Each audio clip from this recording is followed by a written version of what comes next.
In his ongoing pursuit of spreading the message of true Islam, His Holiness Hazrat Mirza Masroor Ahmad, the Khalifa of Islam and head of the worldwide Ahmadiyya Muslim community, has been visiting various governments around the world. During these visits, His Holiness has inspired and intrigued national leaders across continents when laying out the teachings of Islam and how they present solutions to some of the most complex world issues today. Among the many parliaments that His Holiness has spoken to, the Netherlands House of Representatives becomes the newest addition. On the 6th of October 2015, Hazrat Mirza Masroor Ahmad was invited to the Dutch Parliament by the Netherlands Foreign Affairs Committee for a meeting with the representatives of the largest national parties to advise on the fight against extremism and religious bigotry. The Dutch Parliament sits in a large complex of buildings known as the Binnenhof, which is the meeting place for both houses of government and the office of the Prime Minister. The meeting was chaired by Harry van Bommel MP, the acting chairman of the Foreign Affairs Committee for the Dutch Parliament and member of the Socialist Party. And among those representing various other parties was Michel Scherfers MP from the Labour Party, Pieter Omtzigt MP from the Christian Democratic Appeal Party, Johannes Brugge MP from the People's Party of Freedom and Democracy, and Sjoerd Wiemer Sjoerdsma MP from the Democrats' 66 political party. Ladies and gentlemen, on behalf of the Standing Committee of Foreign Affairs of Dutch Parliament, I would like to welcome His Holiness Hazrat Mirza Masroor Ahmad, head of the Ahmadiyya Muslim community.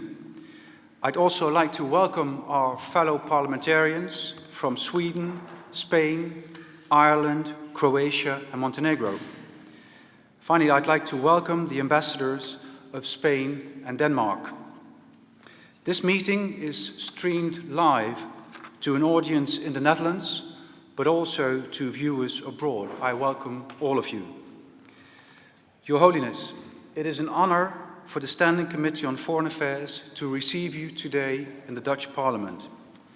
We are aware of the position of Ahmadis worldwide and realize that the community in the Netherlands is relatively small. We are happy that you are willing to share with us your views on promoting peace and interreligious harmony. Before you do so, please allow me to shortly introduce the members of Parliament that are present. On my left is Mr. Ten Broeke from the Liberal Party VVD. Next to Mr. Ten Broeke is Mr. Servaas from the Labour Party. Next to Mr. Servaas is Mr. Omtzigt from the Christian Democratic Party. And my name is Harry van Bommel, I'm from the Socialist Party. Now I would like to give you the floor to address us. Bismillahir Rahmanir Rahim. In the name of Allah, the Gracious, Ever Merciful. All the distinguished guests, peace and blessing of Allah be upon you. First of all, I would like to take this opportunity to sincerely express my gratitude to the organizers of today's event for inviting me to address this gathering. In today's world, we see that certain issues are constantly being highlighted and labeled as the most significant problems of our time. For example, some people are emphasizing the threat of global warming and climate change. Then there are some who are extremely concerned about the escalation of various conflicts and the increasingly volatile state of the world. If we analyze the situation objectively, we realize that world peace and security is indeed the most critical issue of our time.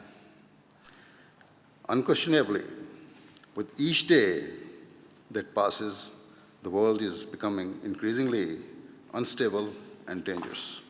And there are a number of potential causes of this.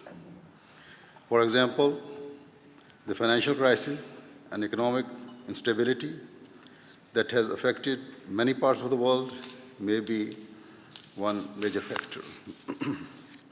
Another possible root cause is the lack of justice displayed by certain world leaders towards their own people and towards others. A further reason may be the fact that some religious leaders are prioritizing their own personal interests above the greater collective good and are not discharging their responsibilities with sincerity. In terms of international relations, a major source of conflict may well be the discrepancy between the rich and poor nations of the world. If it is observed that powerful nations often seek to benefit from the natural resources of poor nations without giving them the appropriate share of their own assets. Thus, there is a long list of possible reasons as to why the peace of the world is being disturbed, of which I have mentioned just a few. Whatever the causes, I certainly believe the lack of peace in the world to be the most precarious issue of this generation. Upon hearing this, many of you may respond by saying that it is in Muslim countries where we see the most instability and the world's lack of peace is rooted in the disorder we see in Muslim world. Indeed, because I am the leader of one of the Muslim community, a worldwide Ahmadiyya Muslim community, perhaps you will consider that I too bear some responsibility for this. You may also believe that the birth of extremist groups and the rise of terrorism is actually inspired by Islamic teachings. However, it is entirely unjust to associate Islam with such disorder and hatred. At this time, there is no need to speak in detail about the history of religions, but suffice to say that if we look at the history of all religions objectively, we see that over time the followers of every religion moved away from the original teachings, and this led to internal division and conflicts. People were killed and great cruelties were inflicted. Keeping this in view, I wholeheartedly accept that over time Muslims have also moved away from Islam's true teachings. This led to frustrations and rivalries developing, which in turn have led to sectarianism, violence, and injustice. However, from the perspective of a true Muslim, my faith does not decrease upon observing the desperate state of Islam today. This is because over 1,400 years ago, the founder of Islam, the Holy Prophet Muhammad, peace be upon him,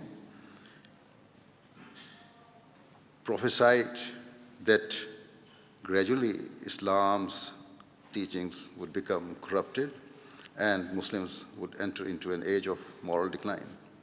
However, he also foretold that at such a time of spiritual darkness, a reformer would be sent by God Almighty as the Prophet Messiah and Imam Mahdi to guide mankind back towards the true and peaceful teachings of Islam. As foretold by the Holy Prophet, peace be upon him, the Prophet Messiah, the founder of the Ahmadiyya community, enlightened us with the original and entirely peaceful teachings of Islam. Thus, we Ahmadi Muslims are not amongst those people who are creating or partaking in today's disorder and unrest. Rather, we are the people who desire peace in the world. We are the people who seek to heal the world. We are the people who seek to unite mankind. We are the people who seek to transform all hatred and enmities into love and affection. And most certainly, we are the people who make every possible effort towards establishing world peace. As a religious leader, I wish to say that instead of blaming and provoking one another, we should focus upon building true and long-lasting world peace. In this regard, the founder of the Ahmadiyya Muslim community has informed us of a vital principle. He said that to establish peace, it was essential that mankind sought to adopt and follow the attributes of God Almighty to the best of their abilities. He said that this was the way to ensure the continued well-being of mankind. Indeed, he further explained that the welfare and prosperity of humanity, both physically and spiritually, was directly linked to observing the attributes of God Almighty, because it was through His attributes that all forms of peace emanated. This is reflected in the very first verse of the Holy Quran, where it states that Allah is He who is Lord of all the worlds. This means that He is the provider and sustainer and master of every single person and of every form of creation. He is not only the Lord of the Muslims, but He is the Lord of the Christians, the Jews, the Hindus, and indeed of all people, no matter their religion or beliefs. God's love and benevolence towards His creation is incomparable and unique. He is also gracious and merciful. He is source of peace. Thus, when Islam stipulates that a Muslim should seek to inculcate the attributes of God Almighty, it becomes impossible for a true Muslim to harm others. Rather, the faith of a true Muslim compels him to love all of mankind and to treat every person with respect, grace, and sympathy. It is often queried that if Islam is a religion of peace, then why has the Quran given permission for war? However, that permission must be understood in its correct context and in light of what I have just explained. Maintaining long-lasting peace is of paramount importance and value, and on certain occasions, punishments or warnings are also required in order to ensure long-term peace. Accordingly, when permission for war was given by Allah the Almighty, it was given as a means of restoring peace and only as a defensive measure. Thus, it is an injustice of the very highest order that certain groups or individuals seek to associate the Holy Quran and the Holy Prophet, peace be upon him, with violence or cruelty. If we study the Holy Quran and the life of the Holy Prophet, peace be upon him, in an impartial way, then we see that Islam is completely against all forms of extremism and bloodshed.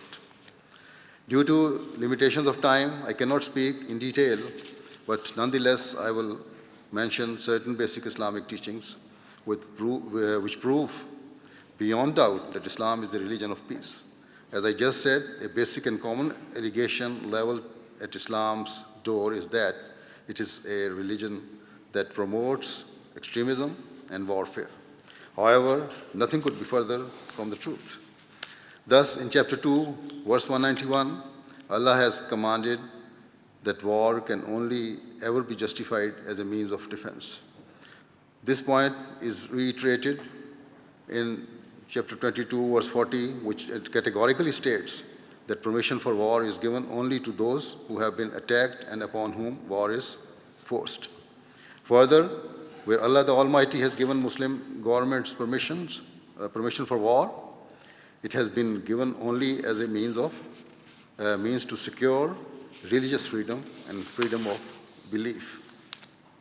Thus, in chapter 2, verse 194, Allah has commanded Muslims that they are not permitted to engage in any battle or war where religious freedom already exists. Therefore, no Muslim country, group, or individual has the right to engage in any form of violence, warfare, or lawlessness, either against the state or its people.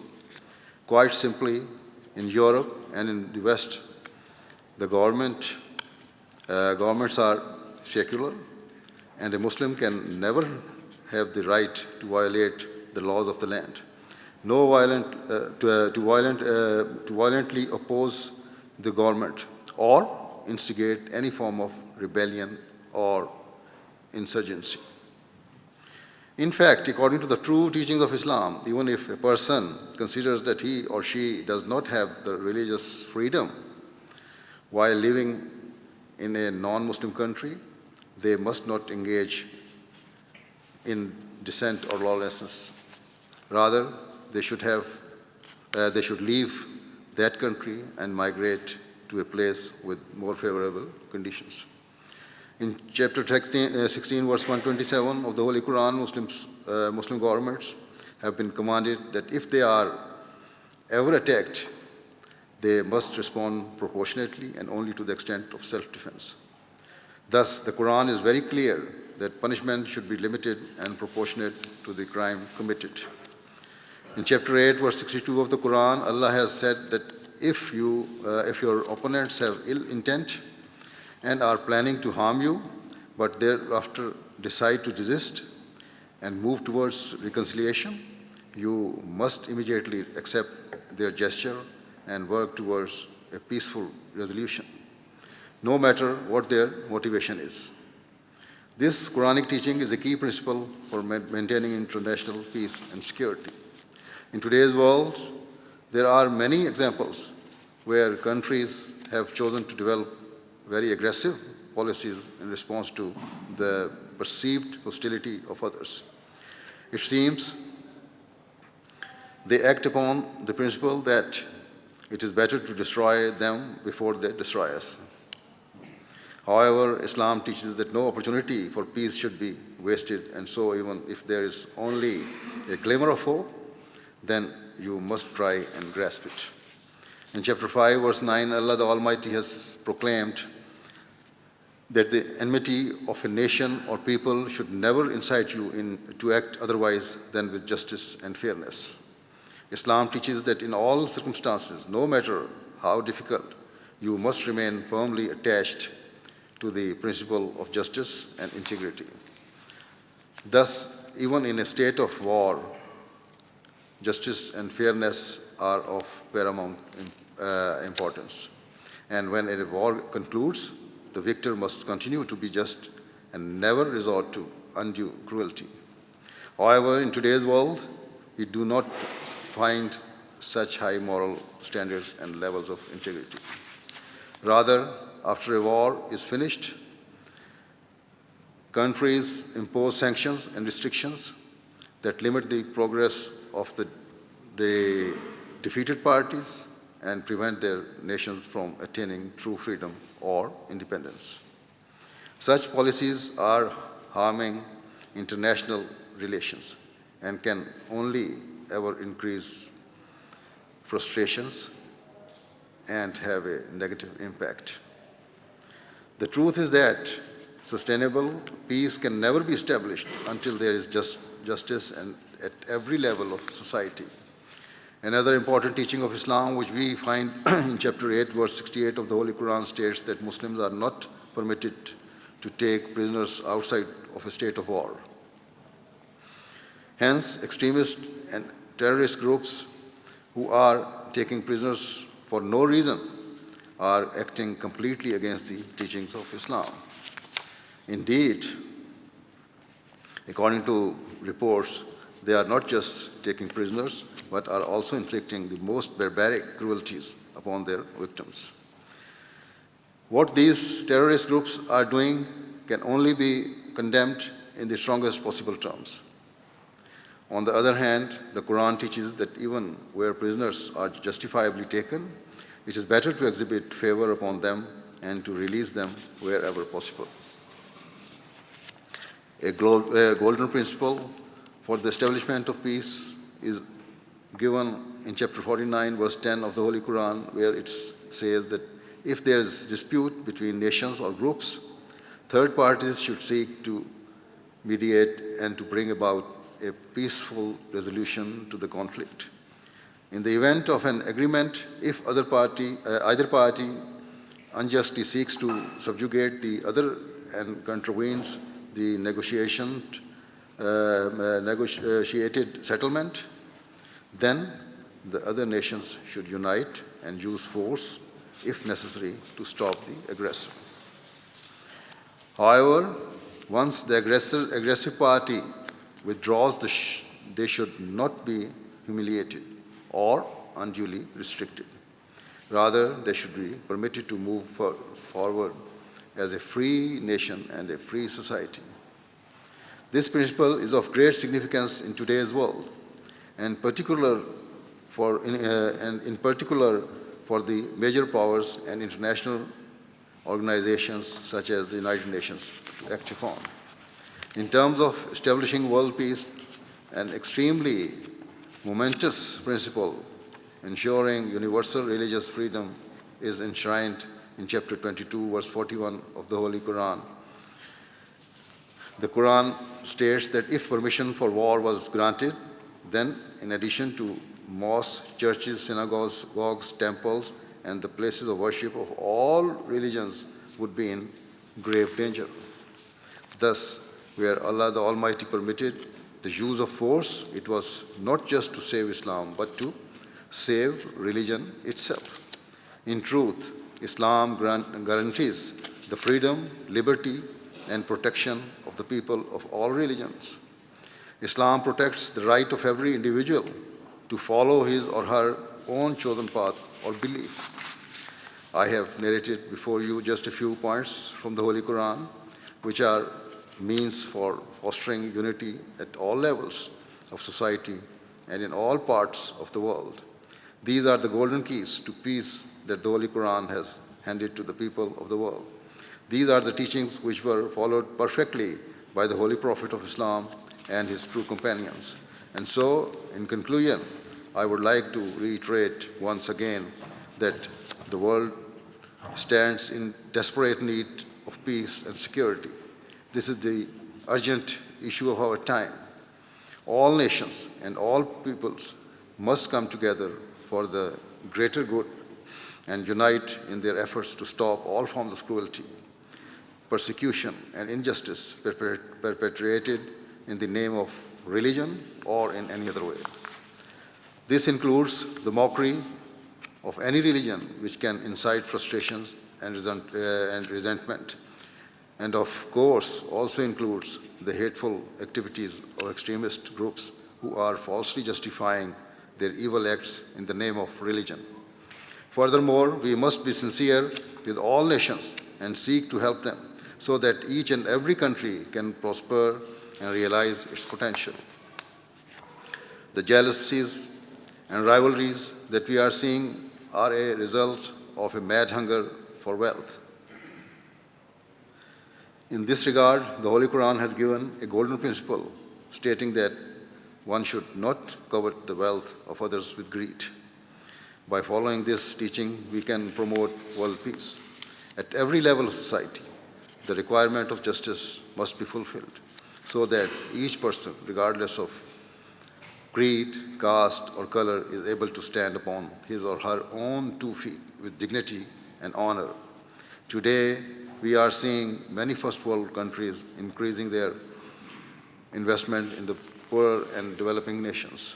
It is imperative that they act with justice and seek to help those nations and not merely utilize their natural resources and cheap labor forces for their own national gains and profit making.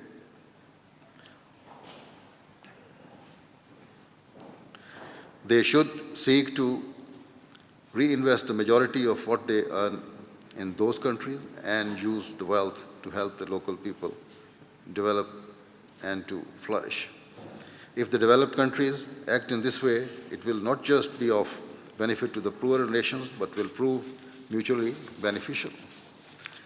It will increase trust and confidence and remove frustration that are building up. It will eradicate the impression that the wealthy nations care only by themselves and desire to unjustly derive benefit from the resources of the weak and poor. Furthermore, it will be a means of improving the local economies and so in turn will elevate the world's economy and financial health. Most certainly, it would be a means of establishing a sense of global community, compassion, and humanity. And above all, it will be the foundation for true peace in the world. If we do not pay heed to this, then the state of today's world peace will lead to the outbreak of a disastrous world war, whose repercussion will be felt for generations to come, and consequently our generations won't forgive us for this. With these words, I would now like to take your leave. May Allah enable for true peace to emerge in the world. Thank you very much. Your Holiness, thank you very much for addressing us. Now I would like to give my colleagues the floor to make some remarks or to ask questions, beginning with Mr. Tembruke from the VVD Liberal Party. Mr. Tembruke. Thank you, Mr. Chair. Thank you, Your Holiness, for being here. It's rare that we have a religious leader amidst ourselves, and it's mostly in this room. You talked a lot about the readings of the Quran, and since you are a proponent of Islam and peace, and we see so much war, prosecution, violence, almost rampant throughout the Islamic world, I'd like to put a couple of notions to you that I would very much like you to answer to. The first is that I'd like to have your opinion on whether, according to you, it is possible that the Prophet and Islam is being criticized.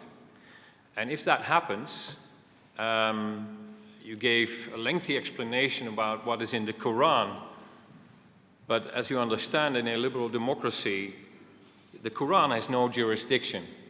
It is our penal law. It is the rule of law that has to deal with that. Do you accept the notion that any attack on Islam and the Prophet should be dealt with by the rule of law and not by the Quran or the Bible for that matter? And the last notion I would like to put to you is that do you accept that the freedom of speech actually encompasses the freedom of religion? Thank you so much. You see, Your Holiness. as I explained in my address, that people have forgotten the true teaching of Islam. This is why they have deviated from the true teachings, and what they are practicing is not the true teaching of Islam. This was clear from my address, I think. And your second question was, in the recent past, there had been some, the bad words spoken, or the status of the Prophet of Islam was undermined, and there was a reaction from the Muslim community. But our reaction was that to retaliate in the same manner, or to kill somebody, or to take the law of the land in hand is just unjustified. We never retaliated in this way.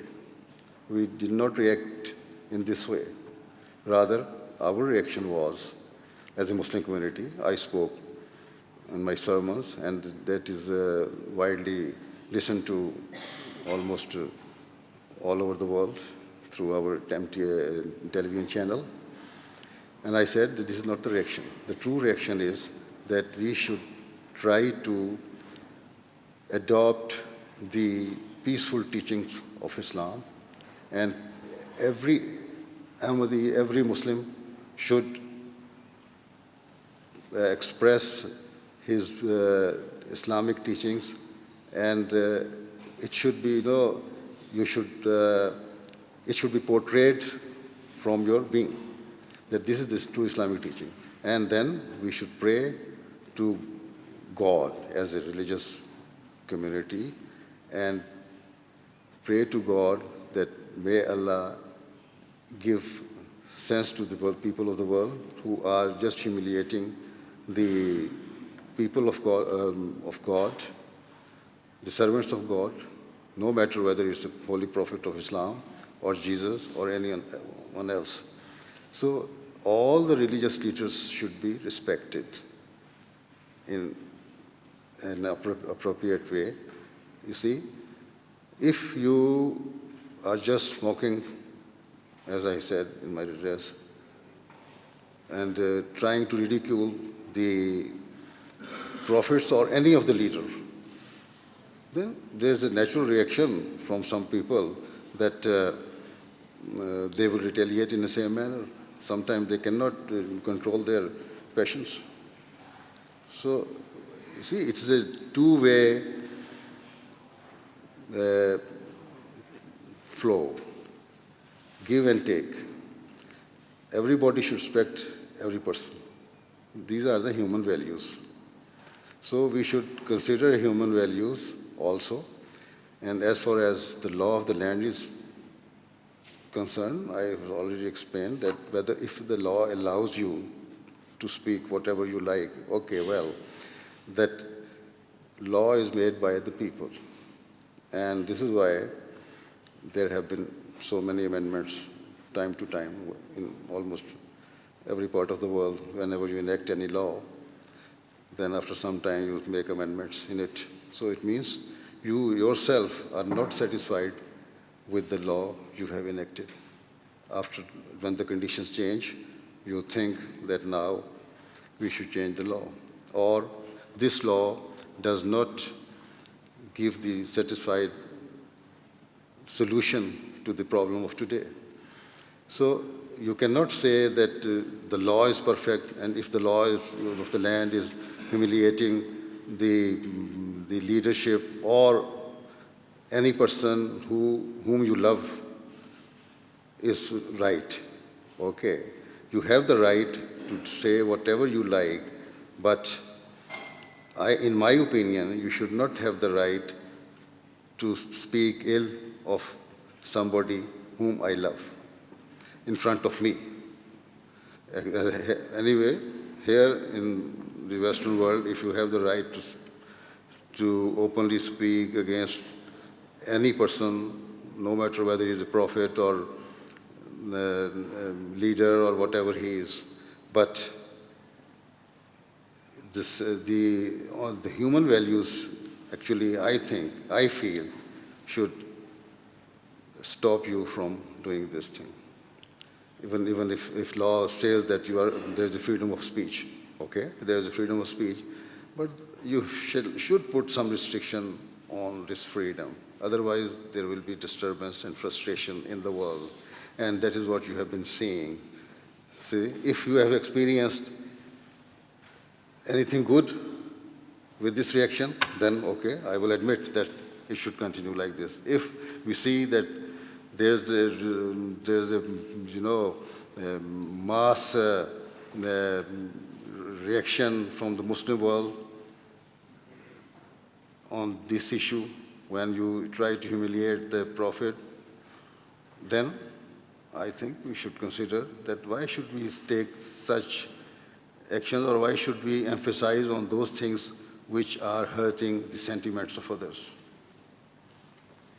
So in my view, human values are the most important things. Thank you very much. Mr. Servaas, Labour Party. Thank you, Chair, and thank you, Your Holiness, for visiting us. And it's always good to see so many people here in Parliament. We gladly invite you to join the debate we will have on Thursday on other foreign policy issues as well, because we rarely have such a large audience for our debates. But anyway, let me, I'm a little bit in doubt what to focus on, but I think I will follow up on the issue that was raised by my colleague. As we are, as a parliament, an investigatory body, you know, we like to get into the depth of this issue and make it more concrete. I do agree with you that there are certain issues that one can say about another person's religion that can hurt that other person. And out of respect and out of a decent society, I would always advise people to have and to show respect to the other person's religion, or maybe even the absence of faith.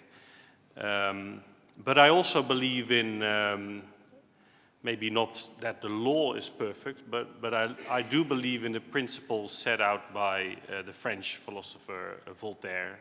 You probably know his famous quote that even if you do not agree with what someone says, we, or as Voltaire said, I will defend to death your right to say it. And even though out of good taste or out of respect I can have an opinion about certain expressions, I believe that everyone has the right to say it. And I noticed by looking at some of the remarks that you made in the past that you were critical of remarks made by a colleague of ours, Mr. Wilders, what he said about Islam, but also of the cartoons that were published in a Danish newspaper some years ago, and more recently in the French Charlie Hebdo magazine. Now my question is, even if you think with me that not all of those expressions are a sign of good taste, do you underwrite that all these people have the right to say what they want to say, or for the cartoonists, if they have the right to express their views in the way that they do it by making the drawings? Do you agree with Voltaire? As far as the right of the freedom of expressing himself, any person, this, of course, you have in your law, in the law of the country, law of the land, and this, in present day, almost in every democratic country, it is permitted that whatever you want to say, you can say. This is the freedom of speech. But what I mean is that despite the fact that you have a freedom of speech, but there should be some limitations on this freedom. When you see that it's going to disturb and hurt somebody, then there you should put some limit on that at that point. Otherwise, whatever they are doing, we did not retaliate in that way. We say, you see, in my view, to develop peace, to create peace in the world, you will have to honor the human values. And human values are that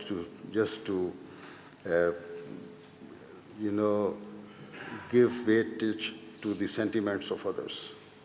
Not only that whatever you want to say something or whatever is in your mind, you are free to say, all right, despite the fact you are free to say, but if you consider the sentiments of others, then you would think twice before saying anything which can cause problem and destroy the peace of the society. Can I follow up? Well, just to follow up, because in fact you are then arguing for a limitation of the freedom of speech, and where you draw the line is apparently the if people speak about others people's faith, and you would argue for a limitation there. But do you not see a risk that if you put in the law of the country a limitation of the freedom of speech, this will actually be misused by political leaders, by others, to stop the debate in a country? Because if you put one limitation on the freedom of speech, where to draw the line? I do not say that legally you put the restriction on freedom of speech. But what I mean is that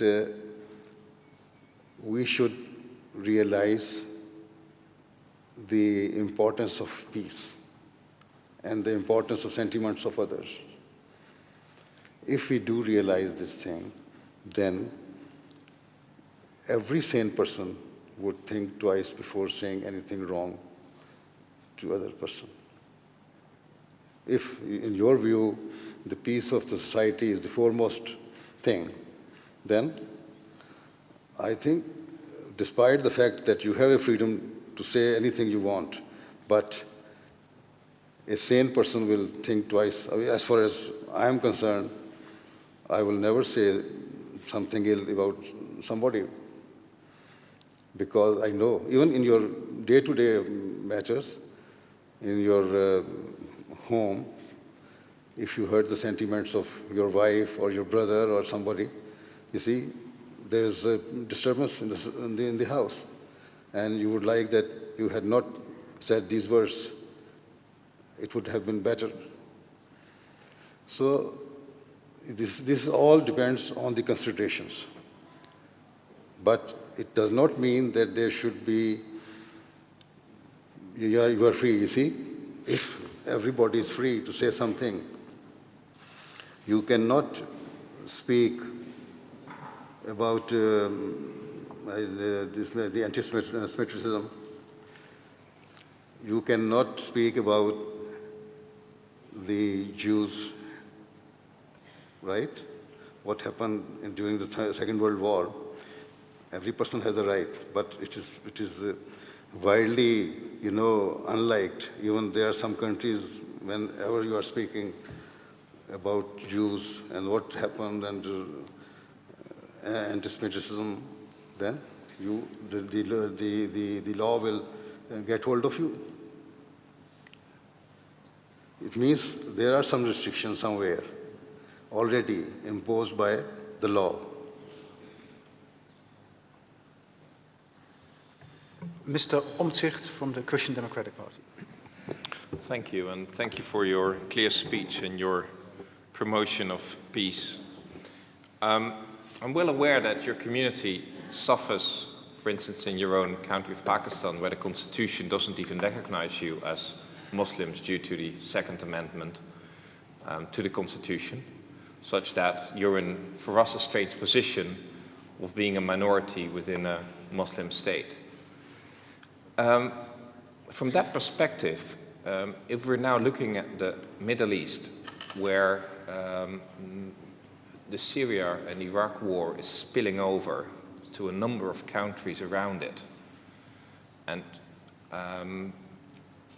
quite a few of the fighting factions consider themselves Muslims, and in the name of their religion fight and kill other Muslims or other religious minorities.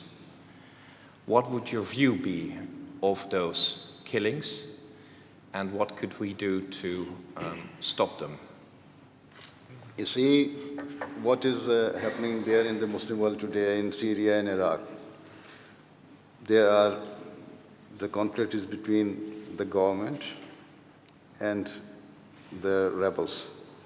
They call rebels, and you call them, or some people call themselves, those who want freedom. And they want to remove the leadership or the government. So, but both parties are being supplied with the arms, ammunition, arsenal, and the funding as well. If we want to stop that, you see, in these countries, they don't have any armament factory. They don't have enough funding to continue, although they have oil. But if you put restrictions on them, you put sanctions on them, their resources will never be sold out in the world market, their oil. So this is why some time ago I categorically said that if you put sanctions on rebels and the governments, that until and unless they come to a peaceful solution of this problem, the big powers will never help them.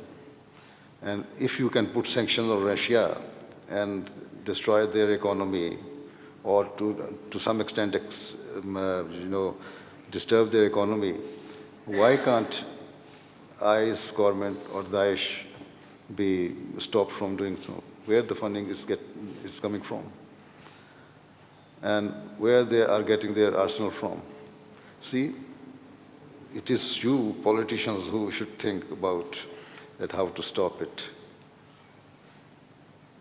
Yeah. So, how do we do that? How do we do that? Well, we've been at a loss for 4 years how to stop that. And, Yes. And I understand there is a big political dimension to the conflict, political dimension between the rebels, which got some backing from Western countries, and the Syrian government. Yet Daesh, you already mentioned them, may have geopolitical aims, but also fights in the name of Islam and has called a caliphate by itself, like you are within your group. How do you look at not the fact that they're fighting, just like the others, for influence, but at their treatment of minorities? So not the treatment in the fighting, which you understand there is a war, but the way of beheadings and the way of forcefully letting other minorities pay extra taxes and not treating them as equals. Right. You see, as far as what they are doing is, with regards to, as you said, that beheading, this is the war, this is not the Islamic war, because they are beheading not only the people of other religions or the old tribes, they are beheading even Muslims, those who are not of their own sect, right? So this is all un-Islamic. What I mean is that if their funding is stopped, if a proper action, a firm action is taken against them, they will not behave in this way. Now the problem is not that only beheading, it is now escalating. It has gone beyond that. Now Russia has entered into Syria. They have made their air base there. And they are doing airstrikes, right? And there's a possibility that they will send ground forces. And just today or yesterday, there was airstrike near Turkish border. And NATO showed very big concern on this issue. So it means now this war is now crossing the borders not only of Islamic states, but going beyond that. So the blocs are forming now. And if there's direct,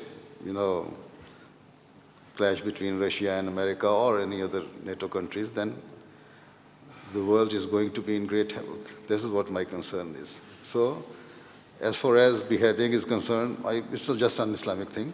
I know they have been doing it. Neither Quran nor the traditions of the Prophet justify it.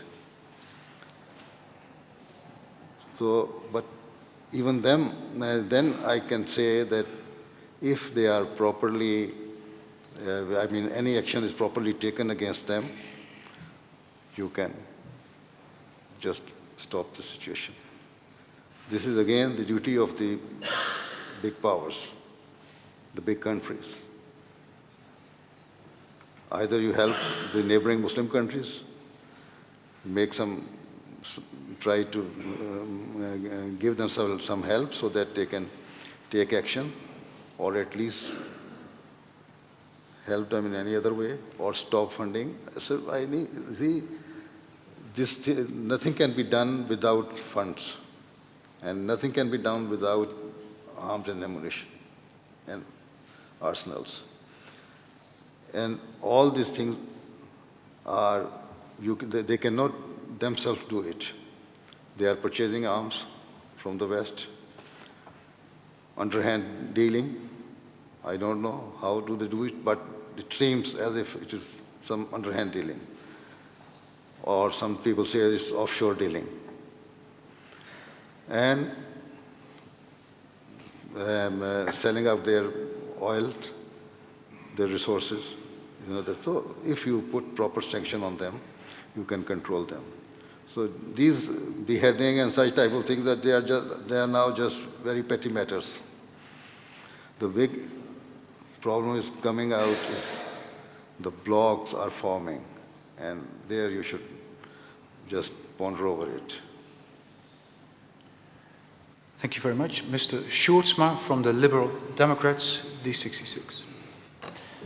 Mr. Chair, thank you very much for this introduction, your clear dedication to the values of peace, of human rights. And I'm tempted to follow up on questions some of my colleagues posed when it comes to the freedom of expression.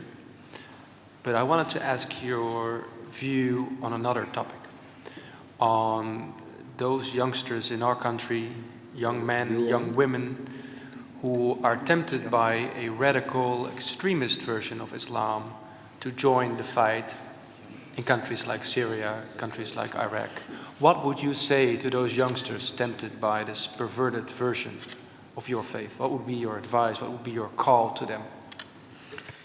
You see, young people who are being radicalized here in the West and going to Syria or Iraq to fight for IS government or whatever it is. You see, these are the frustrated people. If you go back to 2008 economic crisis, you will see there is frustration among the youth. Only in the United Kingdom, there were almost 2.6 million people who were unemployed because of the crisis. And millions of people were unemployed in the world and other parts of the world, countries of the world, developed world. And they are frustrated people.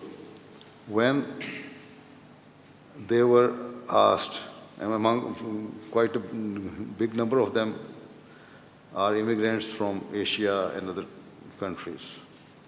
And they are, unfortunately, they are Muslims.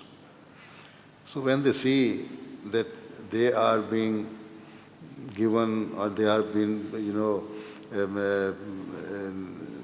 asked to come to join us, and we shall pay you this much amount. So because of that frustration, in short, I am telling you, they are being radicalized. This one reason is not only the reason, the religious reason, but is the economic reason as well. If they are given the opportunity to get jobs here, I think a quite good percentage of these radicalized people can be reduced. Even they say there was some improvement in the job opportunities in the United Kingdom, for instance, but it also said that the least beneficiaries of that was the youth. So they are again frustrated. So they are being radicalized. They were being radicalized and going there to fight for IS and were being heavily paid. For instance, it is said that some people, when somebody goes there, they pay them from $4,000 to $6,000 a month. Where they are getting this money from? This is why my question is, again, the same question. So, and now the situation has changed.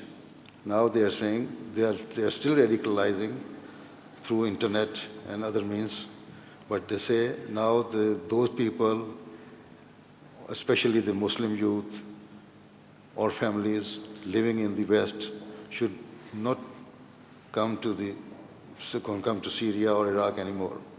They should stay there. They will guide them how to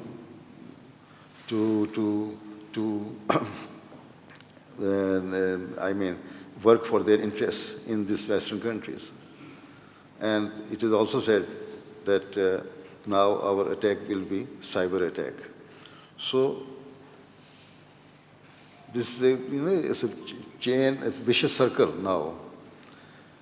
You cannot just stop it within no time. The only solution is to stop and, from the roots, nip the bud. Otherwise, they will, whether they go there or not, they are a danger for the Western world as well. And even now, those Syrians coming here, the IS representative said that in every 50 people who are coming, refugees, one of them is IS strong member. So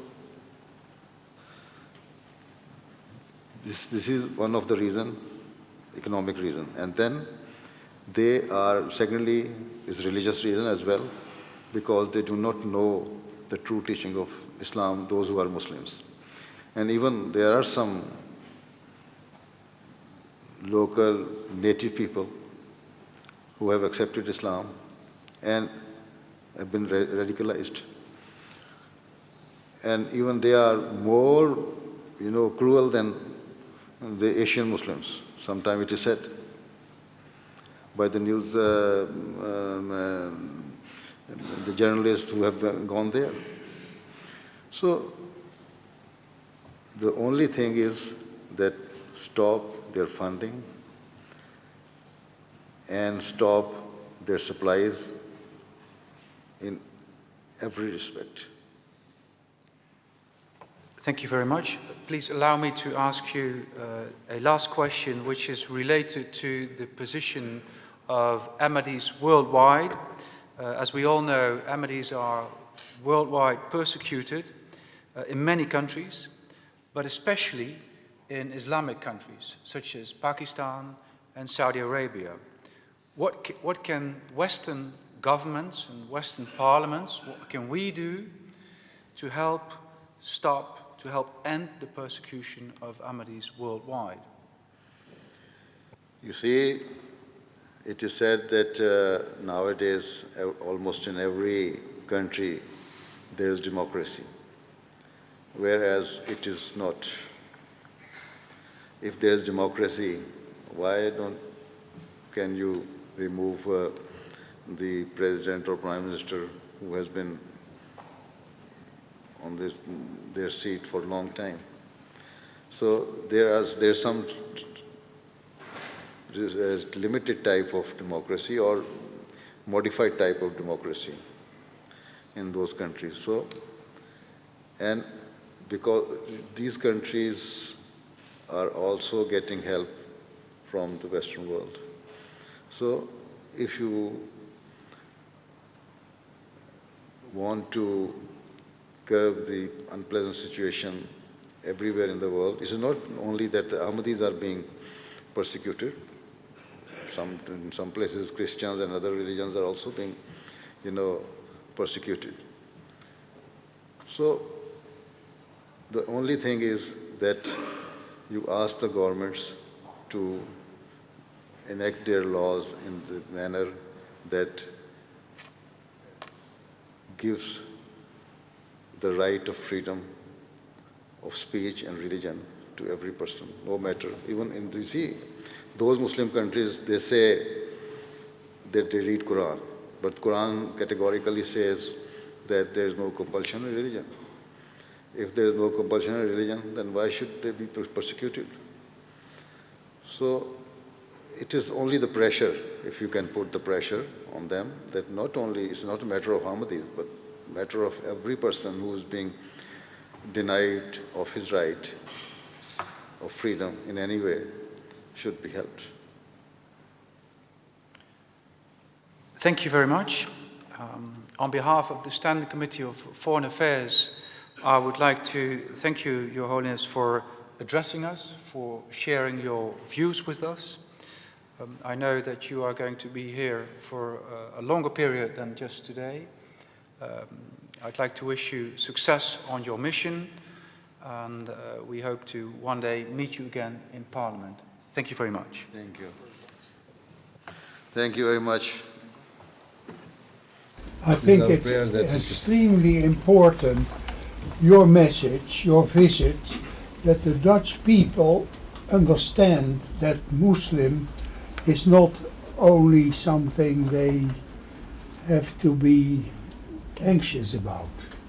That also on the Muslim side are people who are in favor of human rights and democracy, yes, and free speech. So I think you're what do you think welcome. is in the Netherlands there is no Islamophobia, or not to that extent, which is actually we can see in other parts of the Western world? Here, what about this? It is latent in this society. Whenever there is tension, like in France, following the Charlie Hebdo incidents, murders,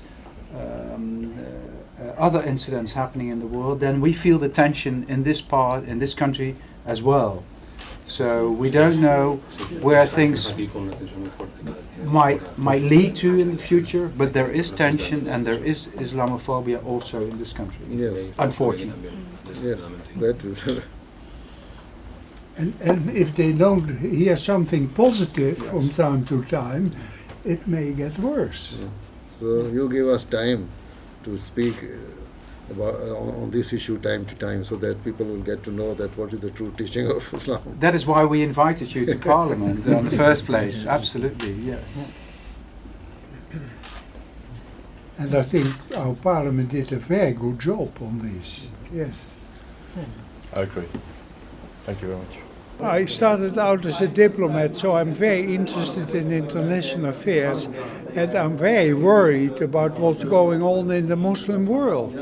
And I think the Ahmadiyya, they have a new vision on the road to peace, which includes human rights, free speech, democracy.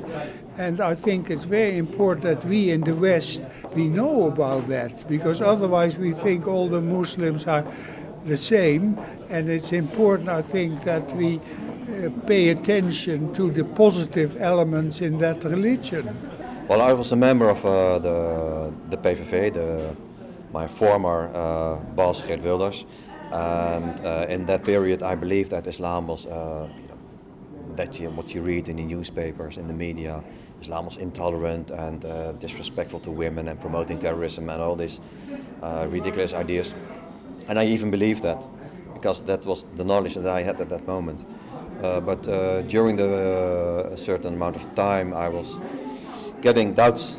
I thought, how is it possible that there are so many Muslims? They can't be all mean people or dangerous people. So I wanted to know more about Islam, and I went to the mosque. I studied Islam. I was reading the Quran. I was reading about the life of the Prophet, peace be upon him. And during this period of getting knowledge, it became clear to me that I was wrong, that I was mistaken, that Islam actually is a very wise and very peaceful and very beautiful religion. And finally, I became a Muslim about 2.5 years ago. His Holiness' words were very inspiring and very wise. I was curious to come here, and I'm touched by his words and by his wisdom and his call for mutual understanding, and also his message that Islam is a peaceful and wise religion, and also that he was trying to explain that there are a lot of misconceptions about Islam, and that was a positive message.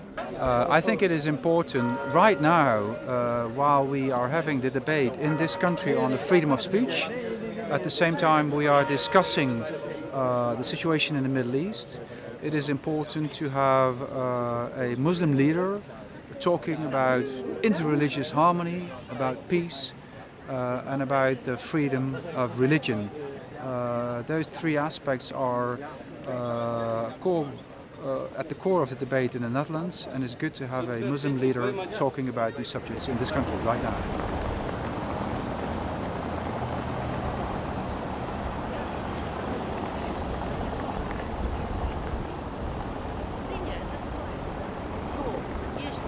Este tipo de